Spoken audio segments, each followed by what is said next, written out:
Hello. Doctor Ghosh বলছেন? না, আমি ওনার কম্পাউন্ডার বলছি, বলুন। আমি বাপি বলছি। কে বাপি? লাও বাবা, বাপি মানে বাপি, আমি বাপি, আমি কে আবার কি করে বুঝাবো বলুন। বলছি যে আমার বউ 7 মাসের পুয়াতি আছে, তো ডাক্তার বলেছিল 7 মাস হলে পরে একবার চেক আপ করাই নিয়ে যাবেন, তাই নামটা লেখাচ্ছি। আচ্ছা, নামটা বলুন। আমার বউ। কি কি বলছেন? আমার বউ, আমার বউ? আপনার লয়, আপনার লয়, আমার বউ। আরে দাদা, আপনার আপনার বউয়ের তো একটা নাম আছে নাকি? হ, সে তো থাকারই কথা। লেখুন, ঝুমা রানী, ঝুমা রানী রায়। বলি হুম। ঝুমা রানীটা একসঙ্গে লিখবেন। আরে বাবা, নাম লিখতে জানি।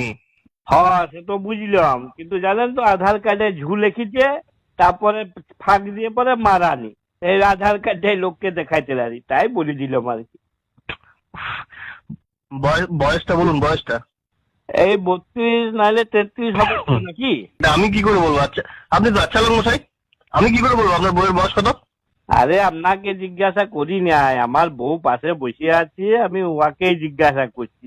আর আপনি অমনি আমাকে শুধু শুধু ধমকাচ্ছেন কেন? আরে দাদা, আরে আরো পেশেন্ট আছে দাদা, ব্যস্ত আছি। তো আমার বউ কি পেশেন্ট লয় নাকি? নাকি আমি টাকা দিব নাই? আচ্ছা ঠিক আছে, শুনুন শুনুন, আমি নামটা লিখে দিয়েছি, আপনার বউকে খালি পেটে আনবেন। আচ্ছা মশাই, আপনি তো বেশ কথা বলছেন। বললি আপনাকে তো বললাম আমার বউ 7 মাসের পুয়াতি, তোমাকে আমি খালি পেটে কি করে নিয়ে যাবো? ও দাদা, আপনি কি কাজের সময় ইয়ার্কি মারছেন নাকি? হ্যাঁ, খালি পেট, খালি পেটে মানে কিছু না খেয়ে আসার কথা বলছি। কাল সকাল 8:30টায় চলে আসুন। দাদা কালকে হবে নাই, কালকে আমার একটুকু কাজ আছে, মাঠে ফাটে একটু খেতারও করতে হবে, আমি পরশু যাব।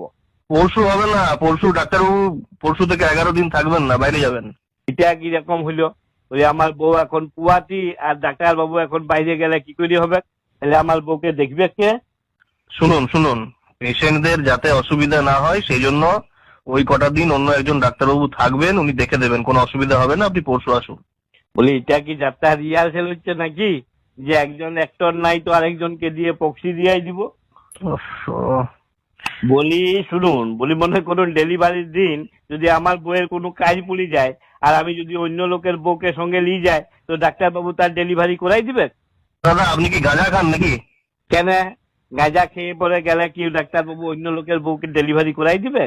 ধুৎ, রাখুন দা। মাথাটা একটু ঠান্ডা করুন, মাথাটা একটু ঠান্ডা করুন, আমার কথা কথা একটু শুনুন দাদা। বলুন বলুন বলুন, তাড়াতাড়ি বলুন।